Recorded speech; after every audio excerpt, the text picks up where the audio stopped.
लालची बहू वर्सेस पुष्पा अल्लू अर्जुन। हमारी लालची बहू मंगा सांस लिए बिना रह सकती होगी, लेकिन लालच किए बिना नहीं जी सकती है ना।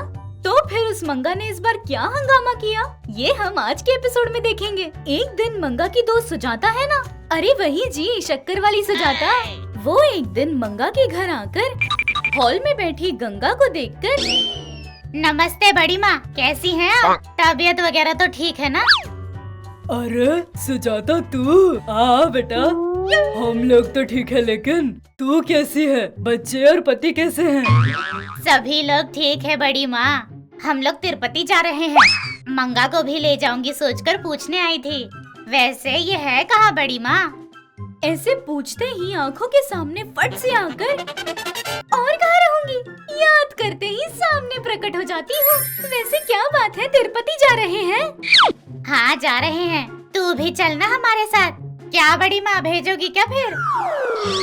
हाँ हाँ लेकर जा, स्वामी जिसको बुलाएंगे उसी को दर्शन प्राप्त होते हैं। इस बार स्वामी ने इसे बुलाया है, ले जा। सास के मुंह से वो शब्द सुनकर मंगा सासू माँ को छोड़कर जाने का चांस मिला है, इसलिए कूदती है। ऐसे सफर करने वाला दिन आने पर गंगा अपनी बहू से, ए मंगा जरा रुक, अभी आती हूँ। ऐसे बोलकर अपने जादुई संदूक रखे कमरे में जाकर उसमें से एक जादुई स्कार्फ निकालकर अपनी बहू को देते हुए, ये देख, ये जादुई स्कार्फ है, इसे कभी भी गायब होने के लिए, प्रकट होने के लिए उपयोग कर सकते हैं हम। पहाड़ के भीड़ में भटक गई तो ये फिर से तुझे तेरे साथ आए लोगों के पास पहुंचा देगी। ऐसे बोलकर वो जादुई स्कार्फ उसे देती है। वो लेकर तिरुपति गई मंगा को दर्शन का मौका न मिलने के कारण रूम में अकेली रह जाती है। तभी अकेली रूम में बैठी मंगा को उसके बगल के रूम से बातों की आवाज आती है। अरे भाई, ऐसे गंभीर सिचुएशन में अगर ये लाल चंदन चेक पोस्ट से पार करवाए तो हमें अच्छा कमीशन मिलेगा, लेकिन उस SI शिखावत के नाक के नीचे से सामान ले जाना, वो तो ब्रह्मदेव के हाथ में भी नहीं है। तो अभी क्या करेंगे भाई? ऐसे आवाज सुनाई देने पर मंगा ऐसे सोचती है, बाप रे, पुष्पा 2 आने से पहले ही दूसरा पुष्पराज बनने का मौका मिला है मुझे। कैसे भी इस मौके का फायदा उठाकर वो पार करवाकर वो पैसे लूंगी तो जिंदगी आराम से गुजरेगी। इसलिए सासू माँ के दिए हुए मैजिकल स्कार्फ से वो चेक पोस्ट पार करवा दूंगी, वो पैसे इस्तेमाल कर लूंगी। ये बात हुई ना मंगा, मंगा हूँ मैं, झुकूंगी नहीं मैं।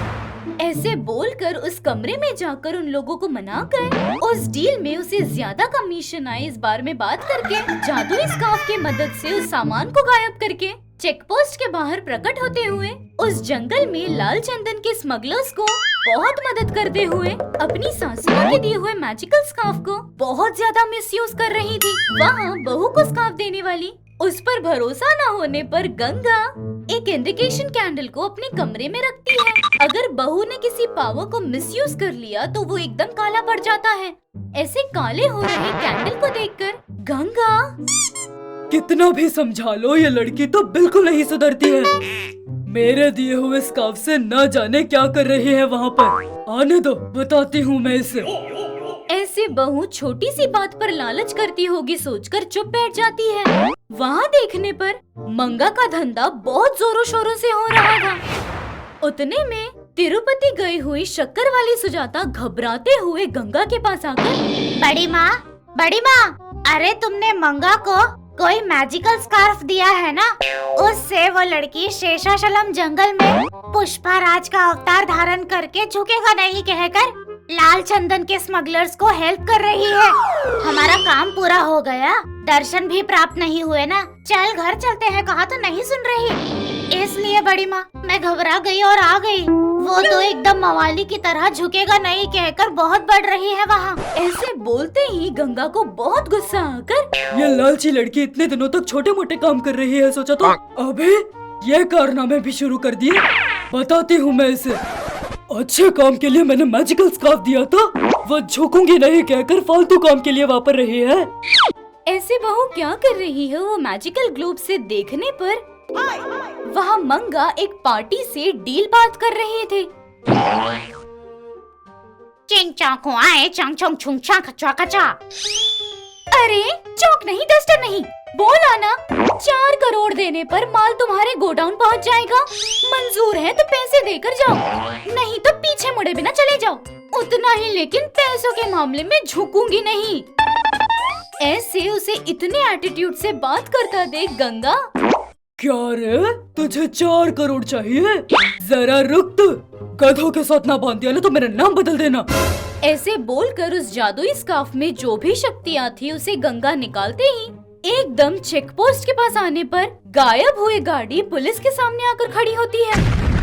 तब पुलिस शेखावत सर मंगा के पास आकर, अरे क्या है, इन लोगों के साथ मिलकर तू भी स्मगलिंग कर रही है? चल एक काम कर, गाड़ी से उतर, क्या तुझे पुलिस की मार बताता हूँ।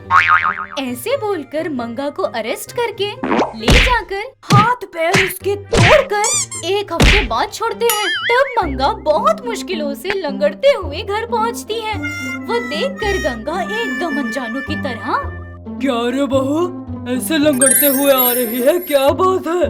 अच्छा, तिरुपति गए हुए लोग तो कब का आ गए, तू इतने दिनों तक कहाँ थी?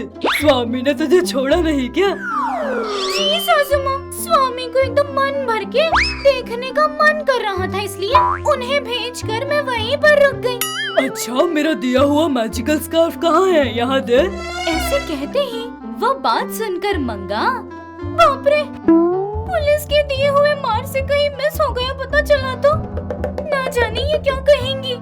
कैसे न कैसे मैनेज करना होगा। अरे वो सासू माँ, स्वामी को देखने की खुशी में मुझे पता चले बिना उस मैजिकल स्कार्फ को उस हुंडी में डाल दिया। जाने दो, स्वामी को काम आएगा ना सासू माँ, छोड़ दो। ये क्या, मेरे यहाँ पर ग्लोब में देखने पर तो वो कोई शेखावत सर तुझे मारकर वो स्कार्फ ले गए ऐसा दिखा। मतलब सासू माँ, वहाँ जो कुछ भी हुआ आपने सीसीटीवी कैमरा में सब कुछ देख लिया। तो फिर देखे बिना क्या करूँगी? तेरे लालच के बारे में पता होने के बावजूद वस्तु दिया तो उसके पावर का ऑन ऑफ रिमोट कंट्रोल किए बिना तुझे दूंगी। वैसे कैसे थी शेखावत सर की मार? झुकूंगी नहीं कहकर उड़ रही थी ना, उतार दिया ना। मतलब सासू माँ, ये सब आपने जानबूझकर करवाया? मतलब चोर का गेम, चीटिंग। ऐसे रोना शुरू करती है। इस तरह लालच में जाकर लेडी पुष्परानी शेषाचलम के जंगल से पिटकर घर आई। ये थी फ्रेंड्स लेडी पुष्परानी की कहानी। आशा करते हैं इस एपिसोड ने भी आपको बहुत हंसाया होगा। ऐसे ही वीडियोस मिस ना हो जाए, इसलिए तुरंत हमारे चैनल को सब्सक्राइब कीजिए, शेयर कीजिए, कमेंट कीजिए, लाइक कीजिए। ऐसे ही वीडियोस के लिए देखते रहिए चाचा टीवी। हमें यकीन है कि इस एपिसोड ने भी आपको खूब हंसाया होगा, तो देर किस बात की, बजाओ घंटी और करो सब्सक्राइब।